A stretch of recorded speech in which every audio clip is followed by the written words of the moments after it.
Please stand for the Pledge of Allegiance.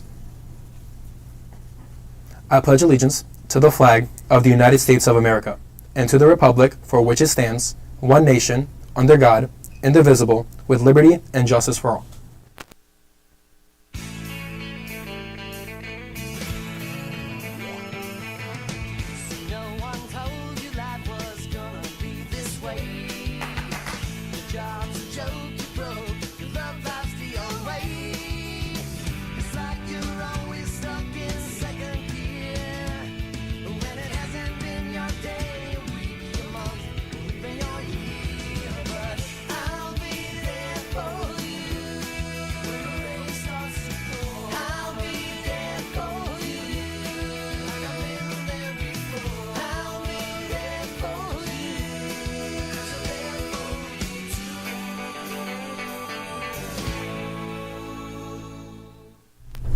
Good morning, Roseville Park Panthers. I'm your host, Josh. And I'm your host, Justin. And today's Thursday, April 16th. Welcome back to RPtv. Kicking off our morning, we have one of our favorite reoccurring segments starring our athletic trainer, KROD. So here's another edition of First Aid with KROD. Take it away.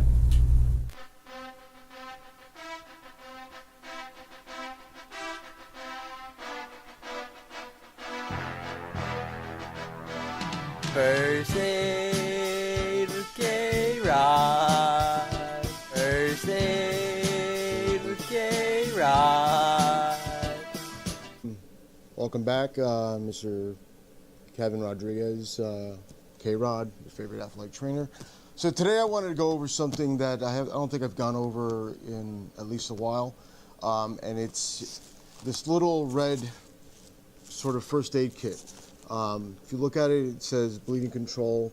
So it's like a multi-trauma kind of pack.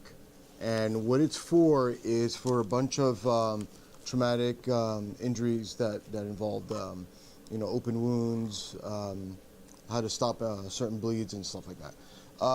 So without having to rip this apart and showing you every little thing, I have an extra set of training devices that would normally be found in here. So just one by one. So the first one that really sticks out the most is the the tourniquet. So the tourniquet's found here.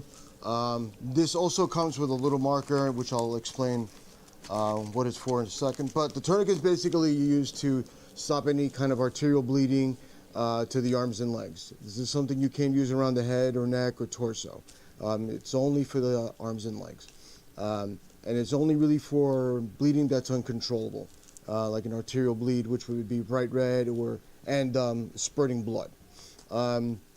So the way this works is just what it is. It's made up of this long Velcro strap that has a little buckle here, and it cinches to itself, and then it has this little stick here that's called a windlass or lever.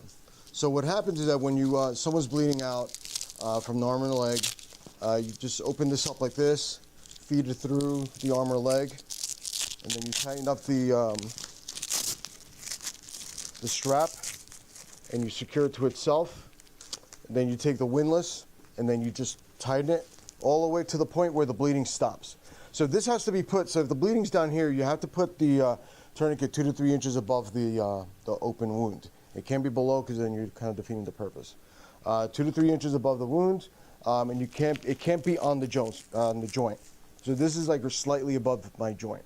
All right, so the bleed's here, so 2 to 3 inches above the wound. You turn the lever or the windlass until the bleeding stops, and then once the bleeding stops, you lock it in place like this. You take the little white tab, and then you secure it like that. And then with the marker that's in there, you write the time that you put the tourniquet on. That's important, because once they get to the hospital, the doctors there, the surgeons are going to want to know how long the tourniquet's been on. All right, because there's like a window of when and how long the tourniquet is allowed to be on. These are really good lifesavers. I've seen these work really well in Iraq. I've used them before, and they are lifesavers. So that's the tourniquet. The other things that you find in here are this comprehensive combat dressing, which would be something like this. And all this is that if you open it all up, What it is just a big, big gauze, sterile gauze that's designed to soak up a lot of blood and kind of speed up the clotting factor. All right, and it's sewn into this long ace bandage or elastic bandage. So when you put it on somebody, it adds a bunch of compression to that part of the body. So you put this on nice and tight. You know, and it's obviously not as tight as a tourniquet, but the tighter you pull on this, the more compression you're going to get on the open wound. And obviously this would be put on the actual wound itself, and it wouldn't be above or below. So that white piece that you saw that looks something like this is on the wound, and it's soaking up all that blood, and it's kind of like speeding up the whole clotting process. Okay, you never want to take this off once you put it on. Reason being is that the clotting. So if you take this out, the clotting is actually going to rip off, and it's going to start bleeding out again. So you never want to take this off an open wound. If the bleeding starts soaking through this, then you may want to add another one or another dressing on top of that to add more compression to it. Okay, so that's that. The other one that is in here, it's almost the exact same thing, just smaller. It has this little device here that you can use as a tourniquet. These aren't very effective as a tourniquet, but what it does add more compression to that part of the body. These little tabs here, you have two of these, and these are called compressed gauze. Now, if I open this, this would be what I would be able to pull out. All right, this long piece of gauze. All right. Now, this doesn't seem like it really would do much, but the point of this, though, is that if you have like a penetrating wound, like a stab wound or a bullet wound from a gunshot, and it's not on the arm or a leg, it's somewhere like in the pelvic area or in the axillary area where you can't put a tourniquet on, this would be ideal. So it would be a deep penetrating wound. You can't get to it with a tourniquet, and you know, the bleeding is very hard to get to. So what you do is, and obviously you'd be wearing gloves. There's gloves in here too, by the way. Take a couple of, roll it around your fingers a couple of times. Stick this into the wound, into the penetrating wound, and then you just stuff this whole thing into that wound. All right. So the principle of this is that this starts to swell up once it's exposed to blood or liquids, and it expands a little bit, and then it actually helps stop the bleed. So you stuff as much of this into the wound, and then you take something like this and then put compression on it, and you wrap it around that part of the body if you can. But if not, then you're just going to have to hold pressure on it. Okay? Very effective. Doesn't feel good. And also, too, this doesn't feel very good either when you put it on. The other things are in here, too. Scissors. These are EMT shears. These are designed to cut through almost anything. You can cut a penny with this thing. They're pretty strong. So if they're wearing like a jacket or coat or some kind of like heavy type of clothing, you can cut right through it just to expose the wound if you suspect one. This right here is a chest seal. You would find it somewhere in there. Now the chest seal is for when someone has a penetrating wound to the lungs. So somebody got shot or stabbed, and they might have punctured their lungs. They have a hole in their chest. You could hear wheezing, blood and bubbling out of it. You could hear gurgling. So those are all indicators that they have what's called a sucking chest wound. The sucking chest wound develops into a condition called a pneumothorax or a tension pneumothorax, which is very dangerous. What happens is that the lung is collapsing. All that air that would normally be in the lung now starts expanding and escaping into the chest cavity, putting pressure on the heart, on the other lung, and then eventually causing the heart to kind of like squeeze to the point where it can't beat anymore. So you have to stop that leak some way. So if they have a penetrating wound to the chest, let's say they have a gunshot wound, let's say right here. So you take the chest seal and you peel it right open. And I don't know if you could see this, but it has these three little kind of like clearing lines on each side. So what these are, they're basically vents. So when you put the seal right over the bullet wound, you put it on nice and firm, what will happen is that it'll keep air from the outside coming into the chest wound, but whatever air, that any pressure that's building up in the chest cavity, it'll allow that air in the chest cavity to escape. So it'll keep the chest from causing any more pressure on the heart and the other lung, but it'll let any air escape from the chest cavity. Okay, so this is only a trainer. Obviously, I wouldn't do this one, but it's just here for demonstration purposes. Okay, if there's a lot of blood on it, then this comes with some gauze. You just wipe it nice and dry, and then you put this on, and then that's pretty much it. Now so here's a question to you guys, and the first person to email me with the answer gets a free prize. If you look at this pack, there's two of these involved. Well, two of these packed in here. Why would there be two of these packed in here?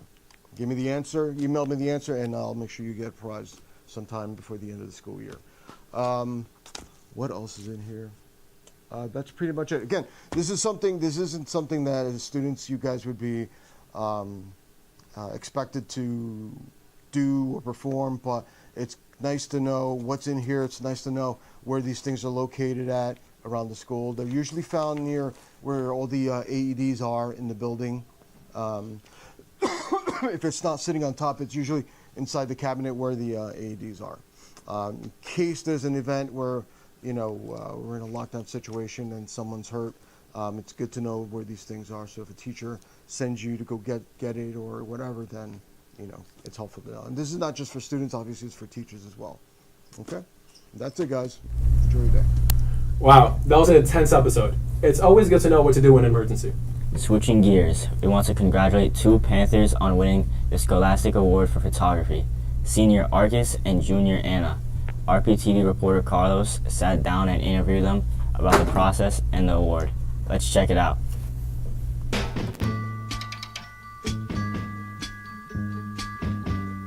Hello, my name is Carlos. Hi, my name is Anna. And what grade are you in? I'm a junior. So this was the... Scholastic Art and Writing Competition. What is that? So it's an art competition for writing, photo, video, painting. It has like many barriers. It's like nationally, so you can compete nationally. And you start at like a regional level and you go to national, so you get a gold key, which is like first place. And from what I'm aware of, I got a gold key, so I'm going to nationals. That's fun. Are you excited? Nervous, yeah. So I'm aware you did photography for this, right? So as you know, I do theater, and in theater auditions, you go up there, you sing a song, you do a monologue. Is it different for photography? For Scholastics, yes, because you submit a photo, you write about it, what it is, and you get judged at like a state level. Mm-hmm. And then if you get like, there's like 3 places: you get honorable mention, silver, and gold key.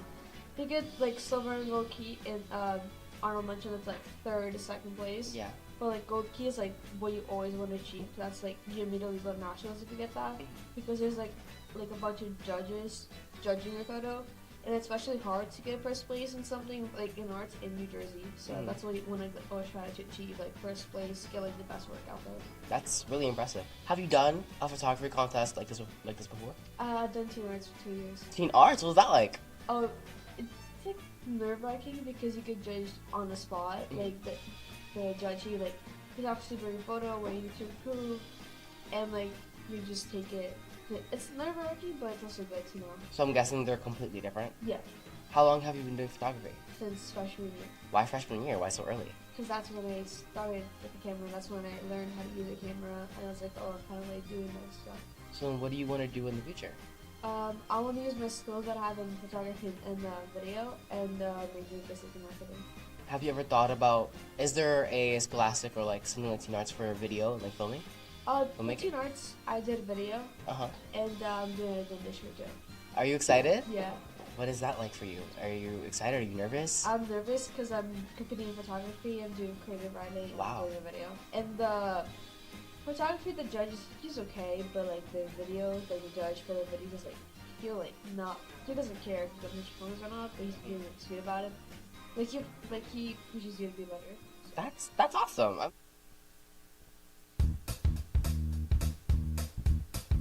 My name is Carlos. Hello, my name is Arcus. And you are in what grade? Senior. So you did the Scholastic Awards. What is this? It's a photography competition. So, photography, right? Yeah. How long have you been doing it? Since my freshman year. And was it like what started this motivation for photography? I got put in the intro class, and the original, like the first photography teacher that was there my freshman year was Miss Netta, and I knew her outside of school, so like she really helped me like find the love for it. So, you in this competition, what was that like? What was that like for you, like as an experience? It was like very different than anything I've really done before. It made me find my love for photography again. Like I skipped 2 years, and this is my second year doing it, and it made me find my love for it again. What award did you win? Oh, the Silver Key. What was that like? How was it? Oh, that was awesome. I mean, I was just in the kitchen, and my mom was like, "Hey, did you know that you won something?" I was like, "No." Now I do. Where are you doing teen arts, right? Are you doing Yes. photography also? Yes, I'm doing that. Are you excited? Yes, I am. I very much am. What is that to be like for you? Well, I took pictures of my two best friends from theater, and I just hope that, like, they love it and I love it, and I'm going with my friends, and just, it's gonna be fun. I think it's gonna be fun. Going back to the Scholastic competition, so submitting your photo, how was that process for you? Like, what was it like? I mean, it was definitely new. It was a little confusing. I had a lot of help from Miss Fiorio. But once it was done, I kind of just felt like pretty confident. I was like, I know what I did, and I know I did it well. So, like. What made you want to submit for this competition? Honestly, it was an assignment. I didn't know if I would have done it if it wasn't an assignment, but I'm very glad that I did. I'm very glad that we do competitions in the event photography. What would you do again? Like something similar to it? Yes, this was a high school competition. I would probably do something similar to it, like outside of high school, if I like found out like the options for it. Do you want to go into photography later on in life? Not as an official career. I'm in a cosmetology program, and I think I could use that for like advertising, like things like that. Like for my main career, that could be like something. So what do you want to do? I'm still on the photography. I'm not the cosmetology program. So I'm probably gonna take that, and that's gonna be like my main career. That's so fun. You know what? Okay. Again, my name is Carlos. My name is Arcus. Have a wonderful day.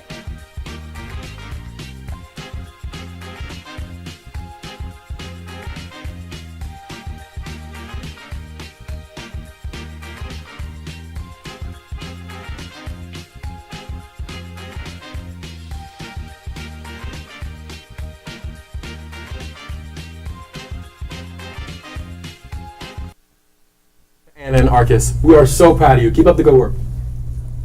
Unfortunately, that's all we have for you Panthers tonight. Tonight at 7 p.m., baseball team is participating in an autism awareness baseball game against Boundbrook at North Brunswick Community Park. Come out and support our boys as they are playing for a great cause. We hope you enjoyed our broadcast, and we'll see you tomorrow. And shout out Hector. What a scholar. Bye, Panthers. Bye, Panthers.